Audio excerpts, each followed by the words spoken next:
Yan mga boss, nag-aabang ng part 2 nitong ating Toyota Wigo na sinerbisan. Ayan, nabuksan na natin. Makikita nyo, nagkulay gatas din yung kanyang valve cover. Ayan mga boss. So, pinasok talaga ng tubig yung kanyang makina.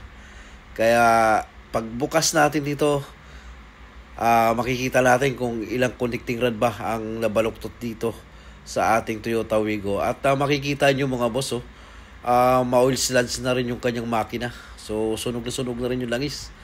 Kaya, pagbalik natin, lilinisan din natin maigi to ang kanyang makina mga boss para maalis din natin yung mga oil sludge na yan. Okay no? Kupal no? Karang pormahan bag-urab. Yan, natanggal na natin yung timing chain cover. Ayan mga bossing. So, marami ring oil sludge, yung crankcase. Tapos, itong oil pump strainer niya, ayan, magsimula ng magbara, mga boss, dahil sa oil sludge ng kanyang makina. So, pagkatapos natin matanggal ang timing cover, tsaka yung crankcase, ayan naman sa cylinder head niya, mga boss. Kung ano yung kulay ng timing cover, tsaka crankcase, ganun din dito.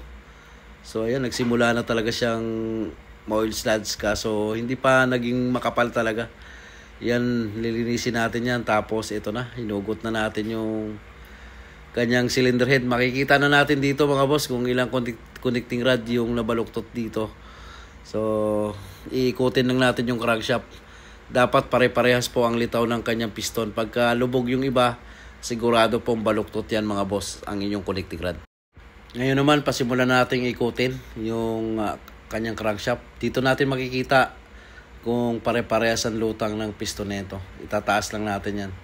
So, dito sa number 2, sa number 2 ay walang damage mga boss. Pantay na pantay po yung kanyang piston. So, dito naman tayo sa number 1. Yan, dito. Yan, kunting-kunting lubog mga boss. Makikita nyo yan. Nakakapa nyo yung gilid pagka may kunting baluktot. Doon kasi sa number 2, pantay na pantay siya. So, dito naman tayo sa number 3. Ayan. So, yan na yung pinakataas ng piston. Number 3, kita nyo mga bossing sobrang laki ng lubog. Ayan yan. So number 1 tsaka number 3 po ang may problema ang piston connecting rod dito sa ating Toyota Wigo. So ngayon papahugot na natin yung yung piston nito. Ayan na, nahugot na natin yung kanyang piston. Ito yung number 3. And kung mapapansin nyo, ayan, sumayad na talaga yung piston dun sa kanyang liner. Tapos nagkaroon siya ng crack mga bossing. Kaya obligado tayong bumili ng piston. Isang set na piston nito kasi wala naman tayong nabibili pa isa-isa. Ayan naman yung yung number 1. Hindi mo halatang baluktot. Pero ang pinakamalaking tama itong number 3. So, makikita nyo talagang parang nag-liter C na yung kanyang connecting rod. May sa number 3 sir, may kayod. Sabi nga di ko, meron daw tama din yun. Kaya flashlight yun? Ito yung baluktot sir. Baluktot lang yan. Baluktot talaga. Nag-liter C. Malambot pala yan. Sakit ng Wigo yan. Dalawang baluktot, 1 in, 3. Ito na nakaligtas. Tapos ito, basag tong piston Sumabit. Biyak ko. Yan na yung tumutunog siguro. Ano? Yung tok. Tapos kinamot niya tong dito. Kinamot niya. Yung pampamasishop natin yan. Lalainiran natin to, panibago. Bago nga natin dadalhin ng machine shop at bago palitan ng connecting rod at bagong piston at liner. So pinakita muna natin sa may-ari yung kondisyon ng kanyang engine block, tsaka piston at connecting rod. So dito mga boss, gagawin natin dyan.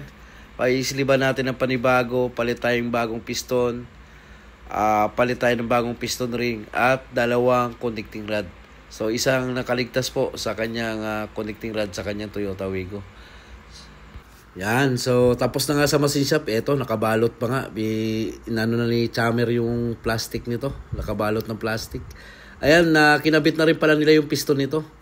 Sila na rin nagkabit ng piston, yung machine shop. So, bubuhin na lang natin dito yung kabit na lang natin yung mga crankcase, tsaka yung mga cylinder head. Yan, paggilid. Ayan, bagong-bagong piston yan. Tatlong piraso mga boss, isang set talaga nabibili. Sa mga ganitong Toyota Wigo mga boss, original talaga ang tumatama na piston, hindi pwede yung mga replacement, nagkakaproblema sila sa piston ring. Kaya yun, puro original po yung ano niyan, yung kinabit natin na connecting rod tsaka piston.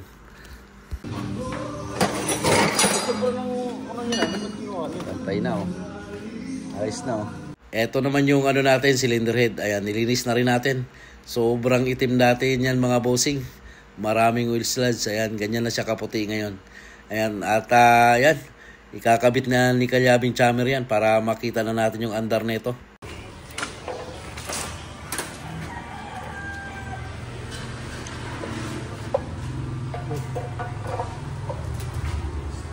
Tapos transmission filter, palit na rin tayo. Ayan, sobrang dumi ng ano, ETF. Oh, ano. Ito mo nga yung magnet kung gano'ng kakapal yung dumi. Gano'n mo lang. Sobrang dumi, mga bossing. Tapos kulay brown na yung ano, yung oil. Yan. So palit na rin tayo ng bagong ETF, transmission filter. Kulay brown na yung ETF ni sir. Okay. Malapit na umandar to. Tingnan natin kung tatahimik na andar nito. Dalawang connecting rod pala ang nadali rito or nasira dito sa ating Toyota Wigo. Yan, mas matindi, mas malala to. Kasi nagpa-slip pa tayo ng panibago gawa ng nagkaroon ng tama pati yung piston. Kumaskas yung piston dun sa liner niya. Right, mamaya-maya papa-under na natin to mga boss. Ito naman yung ano, transmission filter na ipapalit natin. Ayan mga bossing. Tapos gagamitin natin ang ginagamit ng mga ganitong ano, Toyota Wigo sa transmission. Ayan, T4, Toyota T4 mga boss. Ang ginagamit na transmission oil na ito.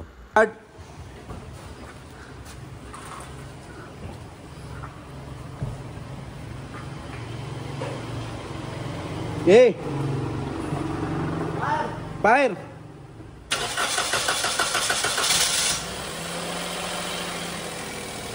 Ay, tahimik na. Wala na yung ingay. Tahimik na ang andar. Wala na yung lagutok. Ito daw, ilaw. Dito, isabit ko ah. Ayan mga boss, umandar na yung ating Toyota Wigo. Tapos nag-change filter tayo ng transmission tsaka bagong ETF. Coolant. Sukatin mo yung ano? Yung ETF. Kakambyo-kambyo ko. Yan, tahimik na yung andar ng ating Toyota Wigo. Ayan mga boss.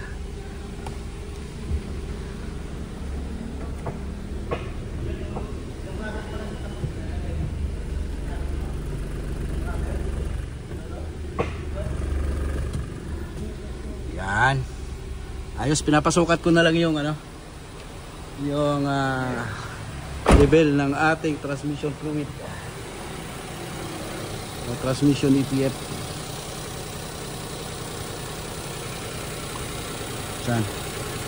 Ano pupunasan? Inubos mo apat? Yung sugo. Tulog-tulog.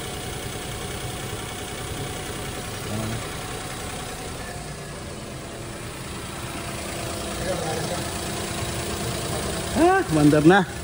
Tahimik na. Back to normal na yung andar. Umusok na yan sa mga ano lang yan, sa tambutso, yung mga pinanghugas. Pag natuyo po yan at umikot yung pan, mawawala yung mga. Walang talsik. Wala. Right. Break in lang. Jump.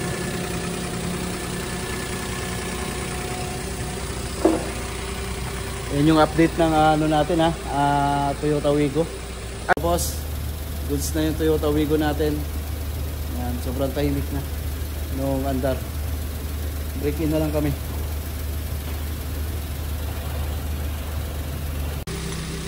Yun. So ito yung pinalitan natin mga boss. Dalawang Conrad arm. Ayan, baluktot. Yan. Tapos kaya kami nagpalit ng piston. Basag yung kanyang piston na yun. Kumamot yung piston na yun ng biyak. Yan. Palit tayo ng isang set. So original piston din yung ating kinabit dito sa Toyota Wigo. Yan, tatabi natin yan para mapakita natin sa may-ari.